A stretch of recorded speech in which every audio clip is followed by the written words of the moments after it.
ሰላም እንዴት ናችሁ? የነጅሆን ኩኪንግ ቤተሰቦች ቤዛ ተከታታይ ድራማ ይዤላችሁ መጥቻለሁ። ላይክ፣ ሼር፣ ሰብስክራይብ በማድረግ እስከ መጨረሻው አብረው የሚቆዩ። ዛሬ እንግዲህ ሳሮንን ሰርፕራይዝ አደርጋለሁ ብሎ ሽብሩ ያልጠበቀው ነገር ገጥሞታል። ይሄ ሁሉ ምክር የሉሲ ነበር። ነገ ልደቷ ነው እና ቀለበት ይዘና አኩርፋሃለች አይደል ትታረቃለች ስላለችው ሽብሩ ደግሞ ፕሮግራሙን አልጠበቀም። ነገ የሚለውን ቃል ብቻ ነው የያዘውና በጠዋት ተነስቶ ነበር መንገድ ላይ ሲሄዱ ሲያገኛቸው እንደዚህ አይነት ጥያቄ ያቀረበው። ሳሮን በጣም ደንግጣለች እና ደግሞ ከዚህ በፊት ያጠፋው ጥፋት አለ፣ ለሱ መቀጣት አለበትም እያለች ነበር ብቻዋን። ሉሲም በጣም ደንግጣለች። ጭራሽ እዚሁ እንደዚህ አድርገህ አረፍክ ትላለች። ምን ማለት ነው ትላታለች። እኔ አሁን ብያለሁ እንዴ ትላለች ሉሲ በመደንገጥ። ፕሮግራሙ ላይ ነው ያልኩህ ትለዋለች። አንቺ ልጅ ምንድን ነው የምትቀባጠሪው ትላታለች። አይ ያው እኔ እንደዚህ አልነበረም ያልኩት ግን ትላለች ሉሲ። አልፈልግም በማለትም ሳሮን ትታ ትሄዳለች። ሽብሩ በጣም ይናደዳል። ወይኔ ሽብሩ ተደፍረሃል፣ ተንቀሃል እያለ በንዴት ትቶ ይሄዳል። ሳሮን ወደ ቤት ተመልሳለች። ሳሚም የቤዛንና የሱራፌልን የሰርግ የሚያስፈልጋቸው ምንድን ነው፣ ወጪ ምን ያክል ነው እያለ ካልኩሌተር ያደርጋል፣ ይጽፋል። ሳሮን ብቻዋን ሄዳ ታወራለች፣ ትዞራለች፣ ቤቱን በፊቱም ትዟዟራለች።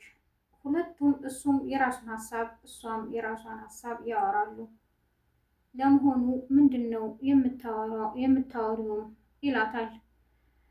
እሱ እነ ቤዛ የትኛው ሆቴል ቢደገስ ይሻላል እያለ ይነግራታል፣ ይጠይቃታል። እሷ ደግሞ ወይኔ ሽብሩ እኔ እኮ ጠርቼው አይደለም በቃ መቀጣት ስላለበት ነው ትላለች። ሳሚ አሁንም ወሬውን ቀጥሏል። ሳሮንም የራሷን ታወራለች። መጨረሻ ላይ ግን ስለምንድን ነው የምታወሪው በማለት ይጠይቃታል። በቃ ሽብሩ መንገድ ላይ እንደዚህ ታገብኛለሽ ወይ ብሎ ተንበረከከ። ስለዚህ እኔ ደግሞ መቀጣት ስላለበት አልፈልግም ብየዋለሁ ትለዋለች። በቃ አንዷ መንገደኛ አሁን ወስደዋለች፣ ታዲያ እዛው ተንበርክኮ እንዴት ይቆያልም ይላታል። ወይኔ ሳሮን እያለች ትናደዳለች።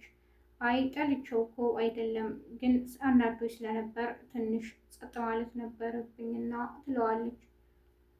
አሁን ለማንኛውም እኔ የማወራሽ ስለነ ቤዛ ነው። አንቺና ሉሲ ምን አሰባችሁ? የሚዜ ልብስ እያዘጋጃችሁ ነው እያለም ይጠይቃታል። አዎ እኛ ዝግጁ ነን፣ ግን እኮ የሉሲ እጅ እዚህ ላይ አለበት ትለዋለች። ለማንኛውም ነገሮችን አስተካክሊ ይላታል። ሉላም መንገድ ላይ ሽብሩ ተንበርክኮ ስላገኘችው እዚህ ምን ታደርጋላችሁ? ደግሞ ሳሮንንም እየመከረቻት ነበረ። ሽብሩ በጣም ተናዷል። ሳሮን ምን ማድረግ አለብኝ እያለች ብቻዋን ታወራለች። ለሉሲም ታማክራታለች። ሉሲ ደግሞ ለምን ያኔ እንደዛ አደረግሽ፣ አሁን ለምን ትጸጸቻለሽ እያለችም ታናድዳታለች። ሽብሩ ድንገት ወደ ቤት ይመጣል። ሳሮን ስታየው ትደነግጣለች። ወይኔ መጣህ እንዴ ትለዋለች። ባለፈው ይቅርታ ስላስቀየምኩ በቃ የሆነ ጥፋት ስላጠፋህ ለሱ መቀጣት ስላለብህ ነው እንጂ ጠልችህ አይደለም ትለዋለች።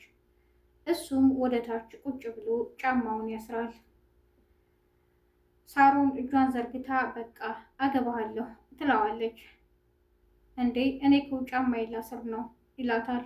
ትደነግጣለች። ሉሲም በጣም ትስቅባታለች። ተው በቃ እንደውም አልፈልግም ትለዋለች። ለሁለተኛ ጊዜ ልቤን ሰበርሽው፣ ስለዚህ የራስሽ ጉዳይ ነው። ጫማዬ ውስጥ ነበር ቀለበቱ ያለው ይላታል። ሳሮን በጣም ትናደዳለች። ሉሲ አሁንም ትስቅባታለች። ለማንኛውም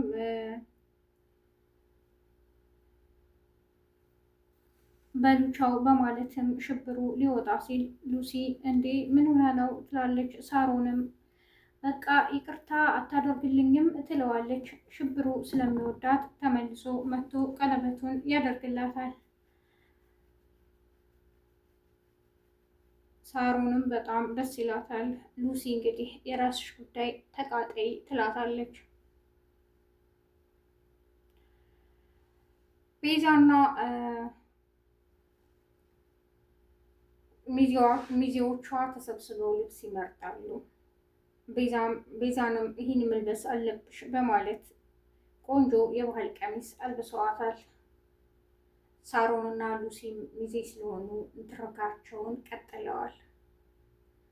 እኔ ምልሽ ግን አንቺ እኔ ሳገባ እኔ በማልፍበት መንገድ እንዳታልፊ፣ እኔ በተቀመጥኩበት ጭራሽ በፊት ለፊቴ እንዳትመጭም ትላታለች።